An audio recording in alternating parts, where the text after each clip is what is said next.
இந்த நல்ல நாளில் நம்மளுக்கு கிறிஸ்மஸ் வாழ்த்து சொல்ல சில செலிப்ரிட்டிஸ் வந்திருக்காங்க. அவங்க யாருன்னு பார்க்கலாமா? அனைவருக்கும் வணக்கம். இயேசு கிறிஸ்துவின் பிறந்த நாள் என்பது விண்ணில் உள்ளோருக்கு மகிழ்ச்சி, மண்ணில் உள்ளோருக்கு அமைதியை தரக்கூடிய ஒன்றாக இருந்தது. இன்றைக்கு நம்முடைய வாழ்க்கையில் அமைதி என்பது மிக முக்கியமான ஒன்றாக இருக்கிறது. உலகில் உள்ள ஒவ்வொருவரும் அன்பினாலும் அந்த அன்பின் மூலமாக அமைதியையும் நாடியவர்களாக இருக்கிறோம். இந்த கிறிஸ்துமஸ் தின விழாவில் ஒவ்வொரு சகல மனிதர்களும் சகல உயிர்களும் அன்பையும் அன்பின் மூலமாக அமைதியையும் பெற்று வாழ்வதற்கு என்னுடைய மனமார்ந்த வாழ்த்துக்களை நான் தெரிவித்துக் கொள்கிறேன். அன்பானவர்கள் அனைவருக்கும் என்னுடைய கிறிஸ்மஸ் வாழ்த்துக்கள். உங்கள் எல்லோரும் இந்த நல்ல நாளில் சந்திக்கிறது வந்து எனக்கு ரொம்ப சந்தோஷமான ஒரு விஷயம்.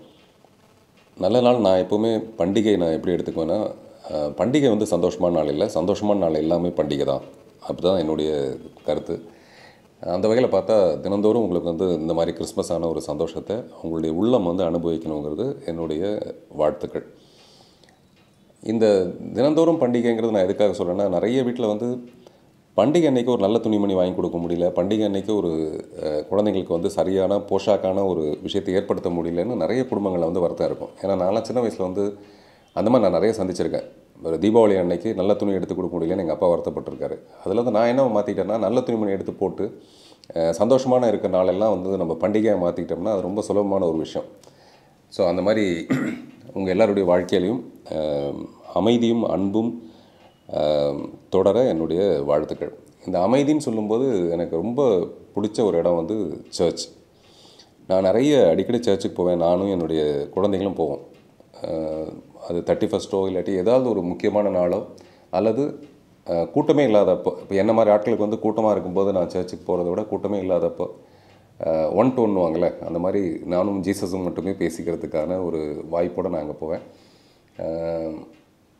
அந்த அமைதி வந்து எனக்கு நிறைய நேரத்தில் அங்கேருந்து எனக்கு சர்ச்சிலேருந்து கிடச்சிருக்கு. அப்புறம் உங்கள் எல்லாரையும் பார்க்கும்போது எனக்கு என்ன சந்தோஷமாக இருக்குன்னா, உங்களுக்குள்ளே இந்த அமைதி வந்து எங்கேருந்து வந்தது? குறிப்பாக வந்து கடவுள் சேவையிலேருந்து ஆரம்பித்து சமூக சேவை வரைக்கும் நிறைய கிறிஸ்துவர்கள் வந்து அதில் நிறைய சம்மந்தப்பட்டிருக்கீங்க. அதுக்கு அடிப்படையிலேயே அந்த வளர்ப்புலேருந்தே உங்களுக்கு வந்து அந்த அமைதி வந்து ஜீசஸ் மூலமாக சொல்லப்பட்டது ஒரு காரணமாக அப்படின்னு எனக்கு தோணும். அதே மாதிரி எனக்கு இன்னொரு ரொம்ப பிடிச்ச ஒரு விஷயம் வந்து தேங்க்ஸ் சொல்கிறது.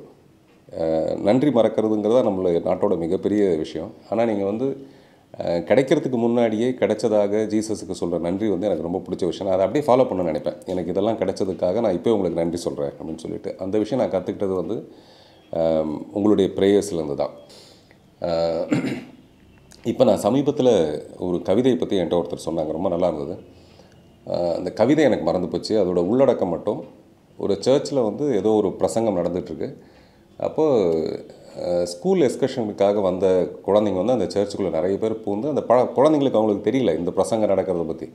அவங்க கச்சமச்சான்னு குழந்தைங்களுக்கே உரிய அந்த ஒரு குதூகலத்தோடு அவங்க வந்து பேசிகிட்டு இருந்தாங்க. உடனே அந்த ஃபாதர் வந்து சொன்னாராம், தயவுசெய்து குழந்தைங்கள்லாம் வெளியில் போங்க அப்படின்னு சொன்னாராம். சொல்லிவிட்டு பேச்ச ஆரம்பித்து திரும்பி பார்த்தா அந்த மதர் கையில் இருந்த அந்த குழந்தை இயேசு காணுமா. அப்படி முடிஞ்சது அந்த கவிதை.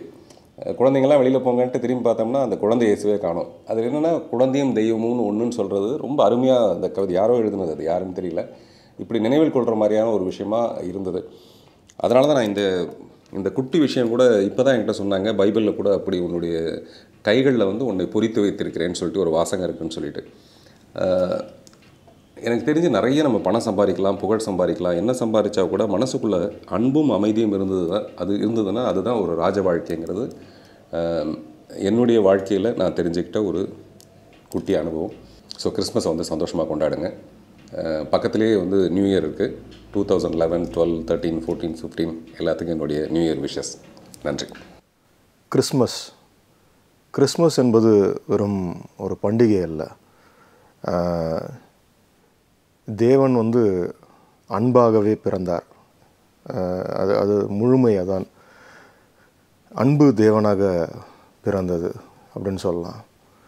ஏன்னா கிரைஸ்டோட லவ் அண்ட் அஃபெக்ஷன்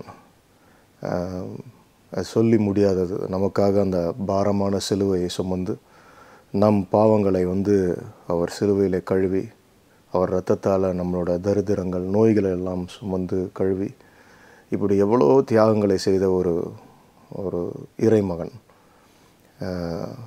ஸோ இது வந்து ஜென்ரலாக கிறிஸ்மஸ்னாலே ஷேரிங் ஆஃப் லவ், சும்மா ஏதோ கணக்குக்கு வந்து ஏதோ ஸ்வீட்ஸ் கொடுத்துக்கிறோம், விஷஸ் பண்ணிக்கிறோன்றது இல்லாமல் எந்த கபடற்ற அன்போடு யாராக இருந்தாலும் சரி அவங்களுக்கு வந்து இதை காரணமாக வைத்துக்கொண்டு இயேசு சொல்லிட்டு போன அந்த அன்பை வந்து பகிர்ந்துக்கணுன்றதுக்காக தான் இந்த கிறிஸ்மஸ்.